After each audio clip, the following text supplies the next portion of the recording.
Good afternoon, everyone. Sorry for about the delay. It was a mistake on my part. So let's get started. Our next speaker is Dr. Kari Ocanha. Dr. Ocanha is a bioinformatics data scientist at the National Laboratory of Scientific Computing in Rio de Janeiro. Dr. Ocanha applies computational and statistical methods to integrate and interpret massive multi-omic genome-wide biological datasets to derive meaningful biological insights into human epidemics emerging from neglected tropical diseases. Further, she closely works with Brazilian and international groups to foster cross-disciplinary interactions in phylogenomics, clinical genomics, bioinformatical sciences gateways, and high-performance computing. Her talk is titled Developing Efficient Phylogenetic Scientific Experiments, Experiences in the Brazilian Petaflopic Supercomputing System. So, Dr. Okayan, you may start whenever you want. Thank you so much, Gabriel. And then it's my pleasure here. I'm here for you, with you. Mas, nessa oportunidade, esto está hablando en varias lenguas, pero yo les voy a presentar todas estas informaciones en español. Y es un placer grande estar aquí, es un placer enorme estar aquí, sobre todo realizando, pudiendo interactuar con ustedes. Entonces, yo lo que voy a hacer ahora es mostrar la parte integrativa, esa parte integrativa entre el uso de las aplicaciones de bioinformática, pero bien desde el punto de vista de la plataforma computacional a la que estamos usando. Entonces, es como, por ejemplo, si yo estoy hablando de una parte, de un estudio filogenómico, cómo es que yo voy a integrarlo y a usar diferentes plataformas para poder yo beneficiarme del paralelismo de la distribución de las tareas para poder disminuir mi tiempo computacional. Son tres pasos que yo voy a presentar. Primero, algunos conceptos, algunas definiciones, algunas experiencias sobre el desempeño de aplicaciones de filogenia en ambientes de computación de alto desempeño, sobre el portal que nosotros desenvolvimos y cómo nació ese portal, y algunas informaciones sobre nuestra comunidad de filogenia y HPC en Brasil, en mi instituto. Bueno, yo soy Kari, yo soy investigadora en el Laboratorio Nacional de Computación Científica. Nosotros hospedamos desde 2015 el supercomputador Santos Dumont, que es considerado el más potente de Latinoamérica y Caribe, que está destinado a apoyar las investigaciones científicas, propiamente dicho, focada a investigaciones. Él está administrado por lo que se llama SINAPAT, que es el Sistema Nacional de Computación de Alto Rendimiento, y está relacionado a diferentes otros clústeres en todo Brasil, siendo que nosotros tenemos dos tipos de supercomputadores aquí en Río de Janeiro, y uno de ellos es el Santos Dumont. El Santos Dumont, entonces, además del SINAPAT estar hospedando el Santos Dumont, él hospeda otras aplicaciones, como portales científicos y otros software de diferentes tipos, no solamente de bioinformática, de petróleo, de ingeniería, de astronomía, que están siendo desarrollados por nuestro instituto y colaboradores. Cuando yo estoy hablando de análisis filogenético, la primera cosa que yo digo, yo voy a necesitar ejecutar algunos programas que vienen desde el alineamiento múltiple de secuencias hasta poder yo obtener mi árbol filogenético. Y siendo que algunas aplicaciones, por ejemplo los de lineamiento, no son tan computacionalmente intensivos como, por ejemplo, ejecutar un programa, un algoritmo basado en parsimonia o basado en verosimilitud. Y para esas ejecuciones, nosotros tenemos que pensar si vamos a ejecutarlos. Por ejemplo, nosotros hemos tenido antes experiencias en ejecutándolos cuando instanciamos máquinas virtuales en Amazon, o cuando nosotros instanciábamos ellos usando clústeres, por ejemplo, pero ahora con la venida del supercomputador, nuestras investigaciones están enfocadas a el uso, a la integración de bioinformática con ese ambiente de computación de alto rendimiento. Si yo estoy hablando de workflows científicos, tengo que definirlos, porque siempre hay definiciones distintas que pueden confundir a la platea. Por ejemplo, el uso de scripts o el uso de pipelines, o por ejemplo el uso de workflows científicos. En este caso, los workflows científicos, nosotros podemos decir que son abstracciones. Esto quiere decir que abstracciones es el modo de representar ciertas actividades que tienen un flujo continuo entre ellos. Esto es, por ejemplo, yo voy a ejecutar mi actividad o mi programa A, B, C y D, siendo de que yo voy a consumir datos, generar datos que van a la otra actividad, y así yo sigo mi flujo de programas y de datos. Y para esto, entonces yo solamente estoy representándolo, pero existen algunas herramientas que pueden ayudarme a gerenciar, por ejemplo, lo que se llaman gerenciadores de workflows científicos, o algunos scripts que podrían ser tipo un middleware, o sea, tipo un agente de interconexión entre mi workflow científico y la plataforma computacional que yo voy a usar. Siendo que hay una definición que se llama proveniencia, que significaría todas las informaciones que yo puedo extraer de mis experimentos científicos, ya sean informaciones de datos, informaciones computacionales, biológicas o bioinformáticas. Todas ellas tienen que estar gerenciadas, tienen que estar administradas, tienen que estar centralizadas. ¿Por qué? Porque si yo, por ejemplo, ejecuto algún tipo de análisis, si da error, o si ejecutó bien, o si demoró tantas horas o días o minutos, todo eso tendría que estar registrado para yo poder ver cómo está siendo ejecutado y cómo mejora esa ejecución en estos ambientes de computación de alto rendimiento. Entonces, Cari, yo voy a decirles de que el principal motivo de estar aquí es mostrarles para ustedes cómo integrar, de hecho, esos workflows científicos en ambientes de computación de alto rendimiento, específicamente supercomputaciones, para explorar análisis filogenéticos. Eso es lo que... Cari, Dime, I think you're not sharing your screen. ¿no? No, no. I don't think so. Oh, sorry. Sorry about that. I don't know. I don't know. La tiene en la parte de abajo, tiene el share screen botón verde. Opa. No estoy pudiendo. Ok. Sorry about that. Ok. Opa. ¿Y ahora? Ahora sí, gracias, sí. Opa, yo estaba hablando. Ya, discúlpenme.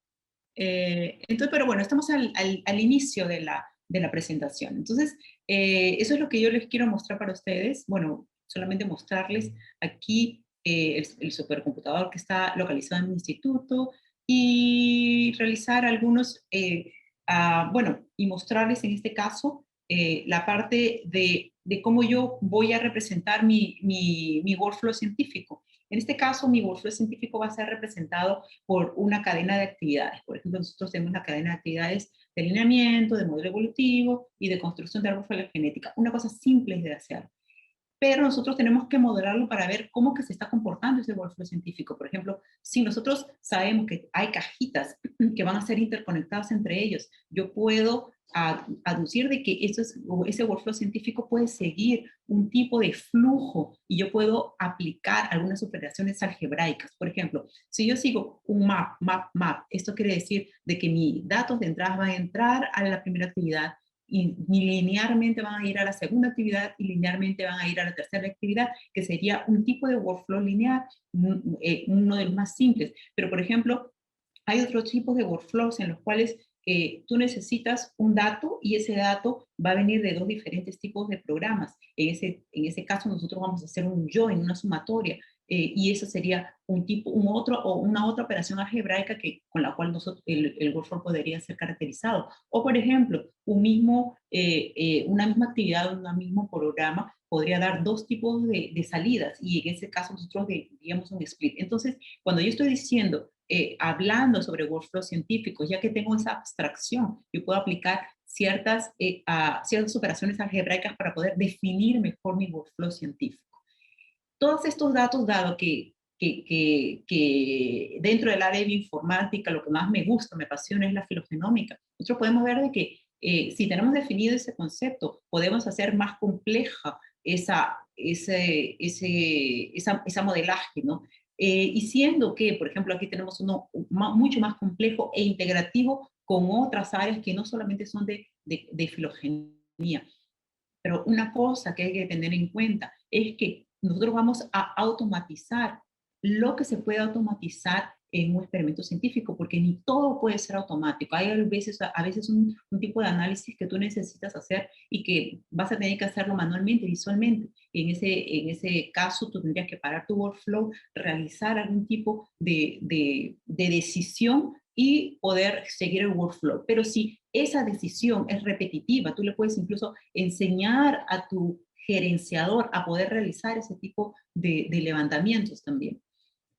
Y cuando estamos pensando en ambientes de computación de alto desempeño, yo estoy pensando en cómo disminuir mi tiempo computacional, cómo hacer mi trabajo más eficiente, cómo yo voy a poder realizar un paralelismo de tareas, un paralelismo de actividades. Entonces, por ejemplo, si yo estoy hablando de un workflow filogenético, lo que yo puedo hacer es lo siguiente: si tengo varios tipos de entradas, yo puedo distribuir esos tipos de entradas. Si el ambiente computacional me está dando un nodo interno y mi programa permite una ejecución usando multithreads, yo puedo disparar todos esos programas y el código, si él tuviera esa opción de tener multithreads, por ejemplo el Racksmith, que tiene multithreads, MPI y un híbrido, podría entonces beneficiarse y consumir todas las threads de mi nodo computacional. Pero esa opción uno tiene que buscarla en el programa o uno tiene que gerenciarla por fuera, porque son códigos cerrados. Igualmente, por ejemplo, si uno tiene, en este caso el Raspberry también tiene un MPI, esto quiere decir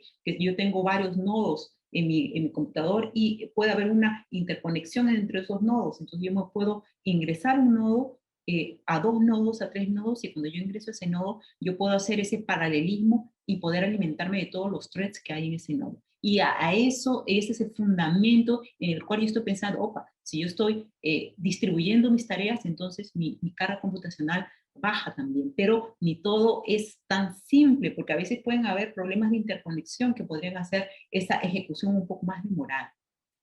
Este es un experimento completo desde el modelaje del experimento científico, importantísimo, qué datos, qué cantidad de datos, qué tamaño de datos, qué configuración de parámetros, cuál es el ambiente computacional que voy a usar. Y cuando nosotros nos dimos cuenta de eso, vimos de que podríamos nosotros realizar algunos plots, algunos gráficos basados en tiempo computacional. Ustedes de vista nada más pueden ver que el tiempo computacional, cuando yo aumento mi número de nodos, es obvio que va a caer. Pero ¿cuánto va a caer? ¿A cuántos es el número que yo necesito para que esa caída sea eficiente?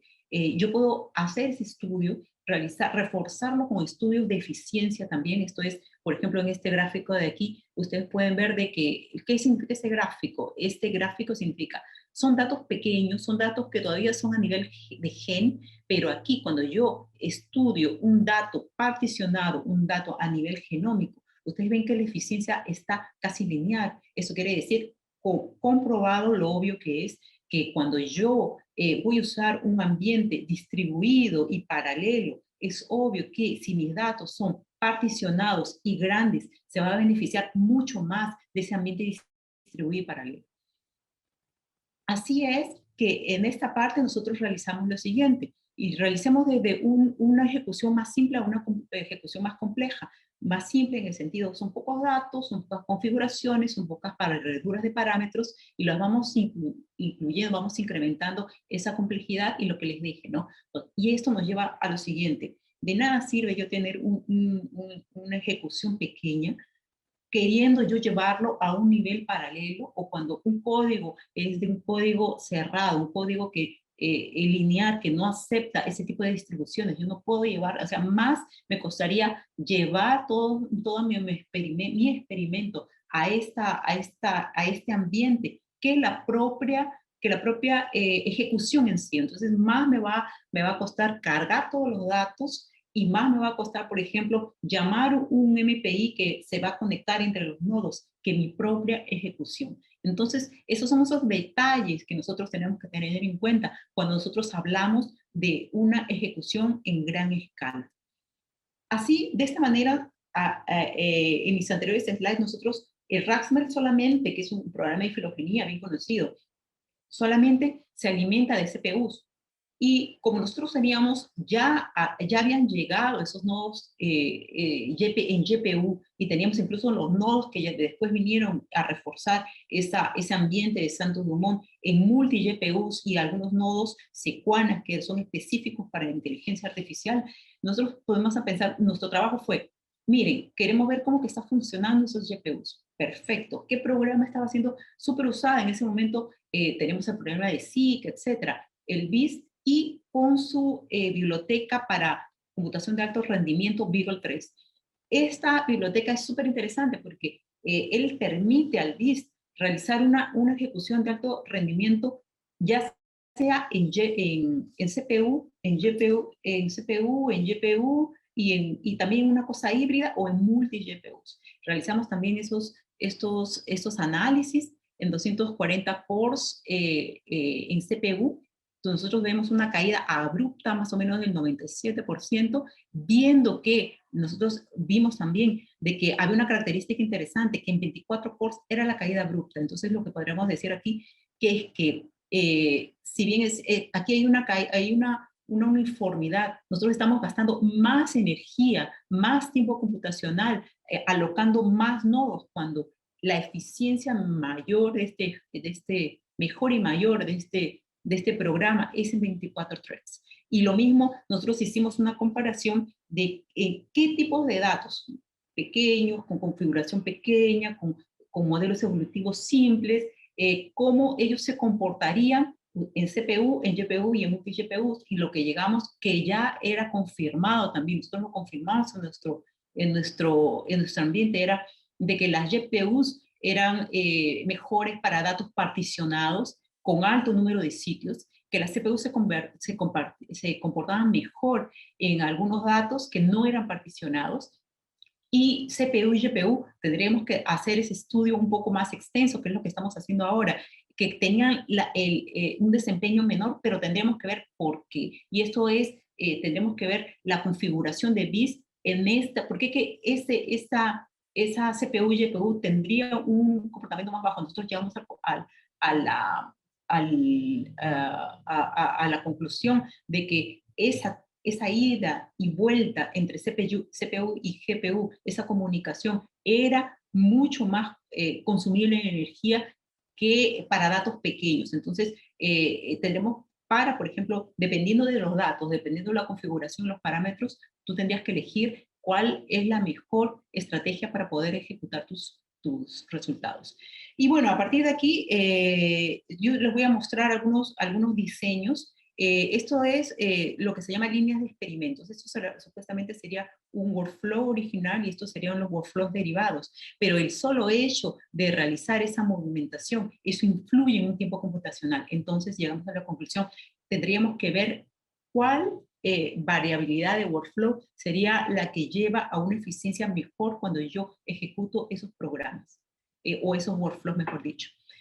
Un otro estudio que estábamos haciendo es poder realizar así, quebrar mi dato computacional, mi árbol, perdón, filogenético, y poder realizar algunos estudios de identificación, de mineración de datos, para ver, por ejemplo, lo único que hacemos es, por ejemplo, cuando nosotros realizamos, ya tenemos entonces nuestra característica, ya sabemos modelar un workflow, etcétera, y nosotros vamos a obtener todos esos datos, vamos a particionar toda esa árbol filogenética que viene en un formato Nexus o NeWIC, y vamos a poder cargarlo a un banco de datos, y a partir de ahí poder realizar, como está encargado es un banco de datos, por ejemplo, MySQL o Postgres, nosotros podemos obtener y filtrar informaciones vía queries o vía preguntas a ese banco de datos. Una cosa interesante que nosotros comenzamos a hacer es poder obtener o extraer estadísticas del árbol filogenético, pero no solamente estadísticas de brazos o de bootstrap, sino poder realizar una estadística más a fondo, por ejemplo. Hay una definición de lo que se llama un gráfico Laplacian, que es lo que nosotros hacemos. En ese gráfico Laplacian nosotros vamos a extraer en cada aresta todas las informaciones tipo multidimensional de cada una de esas informaciones. nosotros no estamos viendo al árbol propiamente dicho como como un gráfico, como un grafo de padre e hijo. Nosotros estamos midiendo otros tipos de informaciones, midiendo, por ejemplo, la media, midiendo medianas, midiendo valores de lo que se llama agent values, etc. Y lo que nosotros queremos hacer es lo siguiente, ver si con esas estadísticas que fueron producidas de una forma lateral, es que nosotros podemos reconstruir nuestro árbol filogenético. Esto nos intuye, nos llevaría a pensar de que otros cálculos estadísticos podrían estar relacionados a la construcción de mi árbol filogenético, o sea, venir de atrás de mis estadísticas para la construcción del árbol filogenético. Y así realizamos nosotros diferentes tipos de análisis usando diferentes tipos de modelos para ver esa correlación, si existe una correlación de datos de entrada con valores de Laplacian, de Eigenvalues, y vimos de que existía, de hecho, entonces nosotros podíamos hacer esa vuelta de esas estadísticas llevándolos a reconstruir mi árbol filogenético original, pero es también un trabajo en andamiento. Y por último, lo que quiero decirles es lo siguiente, ¿cómo que nació todo esto?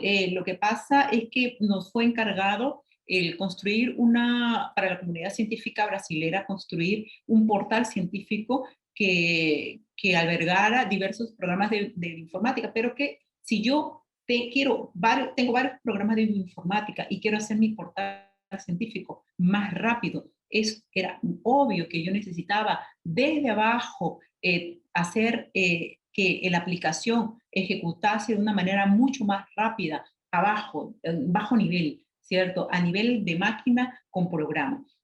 Y fue así por eso que cada una de esas aplicaciones fue explorada en una manera un poco más,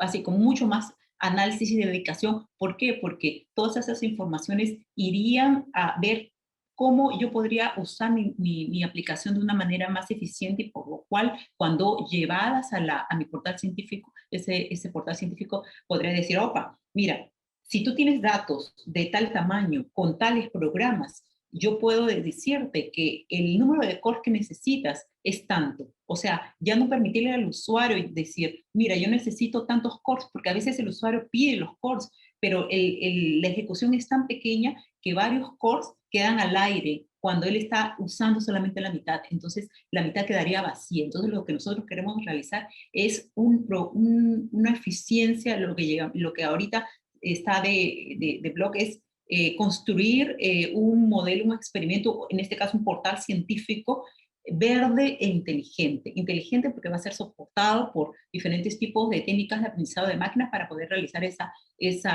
decisión, y verde porque si yo disminuyo mi tiempo computacional, obviamente voy a disminuir gasto y sobre todo gasto, estamos diciendo de un gasto computacional de energía que es demasiado caro.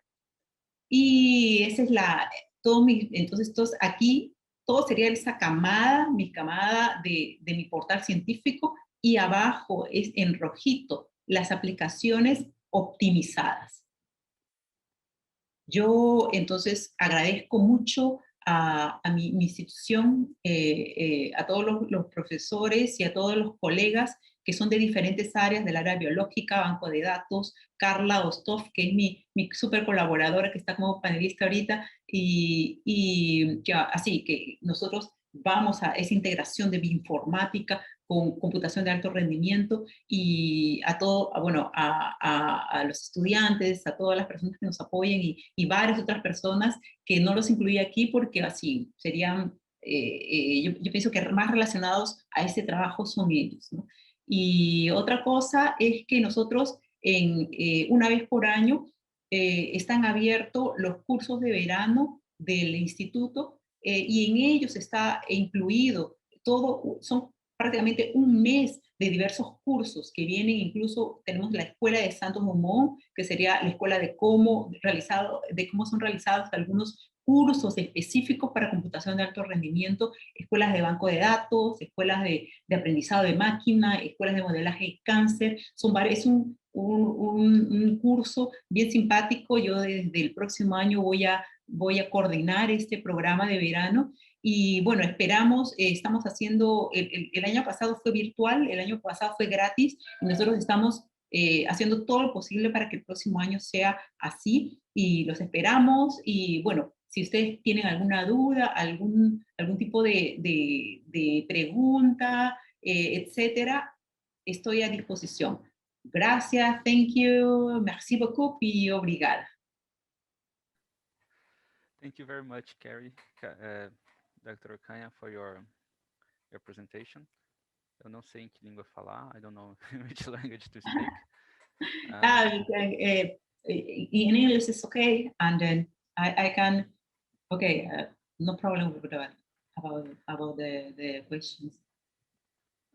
We have some commentaries and questions. So Laís Vitorino de Freitas said, "The explanation was so good that I didn't realize the slides were missing." ¿De cómo? The explanation was so good, you were explaining yourself so well, that she didn't realize the slides were missing, that you were not presenting the slides. Okay, los slides iniciales que no presenté. No, she said that the way you were speaking was so good. A forma como você estava apresentando era tão boa que ela nem percebeu que os slides não estavam passando. Ela achou que você queria fazer daquele jeito. Eu também Ay, achei. qué bueno. Bueno, no había pasado tanto. Ay, bueno, esta es una fotito de mi instituto. Ay, qué saudade de mi instituto. Bueno, y así, personas así. Yo soy, solamente para decir, en cuanto tú vas, puedes decírmelo en portugués, ya quebrando el hielo aquí entre nosotros. Las preguntas en inglés, en lo que sea. Y yo les puedo decir una cosa. Bueno, yo no me presenté, yo soy peruana, vivo aquí en Río de Janeiro, país que amo hace prácticamente 20 años. Y bueno, estamos también abiertos a recibir candidatos a maestría, doctorado, y bueno, tienen mi email y pueden entrar en contacto para lo que yo les pueda apoyar. A gente tem mais alguns comentários para ler. Hacerlo en portugués mejor, porque no se te escucha bajito en portugués. Escuto você muito baixinho. Ok. Oi? Agora está melhor? Tá melhor. Ok. Então, o Manolo Pérez falou, ótima palestra, Kari. É possível para pesquisadores de outras partes do Brasil conseguirem acessos aos recursos computacionais do Santos Dumont? Sí, exactamente. Bueno, dado que assim, eu vou falar em português porque é uma pergunta que é o seguinte, todas essas, tem chamadas para o uso do Santos Dumont a nível nacional. Você pode entrar nessa página e tem três tipos de chamadas: as premium, as standards e aqueles educacionais.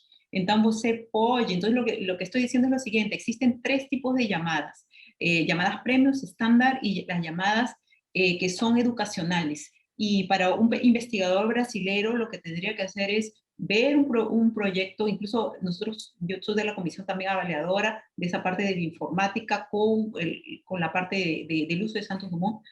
Tú envías un proyecto, está todo dedicadito en ese portal, envías un proyecto y nosotros evaluamos el proyecto. Si tienes algunas dudas puedes preguntarme también. Y algunas personas me han preguntado cómo es la colaboración internacional. Eso también tendría que ser vía un investigador brasilero que tendría que someter el proyecto, pero así podría tener sus colaboradores internacionales. Entonces, el uso del Santos Dumont es el supercomputador que está destinado a realizar una colaboración y un apoyo a la investigación. Eso es el uso. Nosotros no cobramos nada porque fue pedido para investigación. Certo. A Genilda Castro, de Almena Neta, pediu para a gente inserir o contato do curso de verão. Eu já coloquei o contato no chat, já mandei no chat, e eu vou colocar no Discord também. Então, qualquer pessoa que estiver interessado vai estar lá. Exacto, el curso de verano en realidad nosotros estamos migrando la página y están haciendo algunas decisiones medio que de página, etcétera, pero nosotros lo vamos a lanzar aproximadamente en octubre. En octubre, entonces de octubre a diciembre es que nosotros estamos haciendo la llamada. Por favor, inscríbanse, es online y va a estar súper bueno. Tenemos años haciéndolo y así, súper bueno con las personas que son dedicadas y que hacemos investigación en computación de alto rendimiento. Nós temos comentário de Julian David Vargas. Eu vou tentar ler em espanhol. Ele disse: considerar usar notación Big O para analizar la complejidad de los algoritmos y cuantificar cuántos núcleos se podrían necesitar por carga. Sí, si entendí bien la pregunta es como lo que me estás diciendo es si yo puedo usar técnicas de aprendizado de máquina para poder decidir o anticiparme a un pedido de número de cores. No entendí bien la pregunta. ¿Era eso lo que me querías preguntar? Não sei, Juliano, você está aí? Você pode responder se essa era a pergunta? Eu não entendi. Eu acho que é um comentário. Ah, ok. Así, pero también es lo siguiente, ¿no? O sea, si nosotros tenemos datos de proveniencia, ¿no? Metadatos de diferentes tipos, computacionales, biológicos, de informática, etcétera, nosotros podemos cruzar esos datos lo que estamos haciendo ahora con colaboradores de inteligencia artificial, ¿no? Para poder crear modelos, para poder predecir y poder ayudarme a decidir, ayudar a la máquina en realidad a decidir cuál sería los tipos de núcleos o la cantidad de núcleos que serían eficientes para poder realizar esa ejecución, ¿no? Era eso en lo que estamos trabajando. Ahora nuestro próximo paso es realizar ejecuciones verdes y eficientes ligados a Santos Dumont. Ok, então o Julian, ele explicou ao comentário, ele falou que a notación Big O es un método analítico para analizar complexidad de algoritmos. E aí eu acredito que ele estava sugerindo a você usar essa notação para Perfecto. quantificar quantos núcleos poderia usar. Óptimo, así. Este es un trabajo multidisciplinar en realidad. Yo soy del área de la informática, sí, trabajo bastante con la con la parte de computación de alto rendimiento, pero cuando nosotros vamos a bajo nivel, ya nosotros estamos hoy en día interaccionando con los administradores de Santos Dumont. Ellos son los que pasan los perfiladores, lo que vamos a hacer, con los que vamos a hacer los estudios de entrada y salida, etcétera, la carga en sí. Entonces, sí, monstruo, o sea, pásame esa información porque de hecho lo puedo discutir con Carla que está por ahí. Sí, sí, sí, gracias. A Alina Caballero fez uma pergunta. Ela perguntou temas importantes, como la confiabilidad del sistema en otros entornos, la tolerancia a varios tipos de fallas, e incluso la seguridad del medio ambiente, ¿cómo pueden ser abordados? Sí, nosotros tenemos así, la seguridad para el uso de este Santos Dumont extrema. Nosotros tenemos administradores que trabajan en ello. Tenemos, por ejemplo, cuando tú creas un grupo de trabajo, tienes tu propia conexión, tienes que usar VPN, todo está registrado, todo está monitoreado. Eso es para entrar al Santos Dumont, ¿no? Entonces hay ya un esquema de protección, es un aparato del Ministerio de Ciencia y Tecnología brasilero y tiene todo ese soporte, ¿no? En cuanto a la parte de tolerancia a fallas, si primero la seguridad es esa para entrar al Santos Dumont, pero si tú vas a realizar algún tipo de ejecución en los nodos, entonces uno mismo te dan los nodos, uno mismo tendría que ver para ver si, por ejemplo, tu ejecución fue realizada de una manera correcta o no, si tiene errores o no. Por eso nosotros acoplamos a un workflow científico, una camada de un sistema de gerencia para que él me vaya indicando, ¿no? Me va indicando si hay un problema, no hay un problema, y yo puedo hacer ese middleware un poco más inteligente. Si hay ese problema, responde así. Si hay ese problema, responde así. Por ejemplo, si hay ese problema de que no ejecutó en un nodo pequeño, entonces alócame un nodo mayor para que la ejecución sea mandada ya. Si esa ejecución se repite 3 veces, entonces nosotros vamos aprendiendo con ese tipo de sistemas. Pero sí, de hecho, ¿no? Sistemas de tolerancia y sistemas de confiabilidad son así requeridos, especialmente en una máquina que tiene proyectos de todo el Brasil, ¿no? Proyectos que van desde astronomía, física, patentes, hasta las informaciones genéticas de pacientes con COVID, ¿no? Eu acho que essa foi a última pergunta. Então, Muito obrigado, muchas gracias. Thank you so much. obrigado de novo, Kari, por fazer essa palestra pra gente. Gostaria de desculpar as pessoas que ainda estão aqui pelo atraso, foi culpa minha. Espero que não tenha sido muito ruim. E é isso. Não, mas I believe we can end this room now.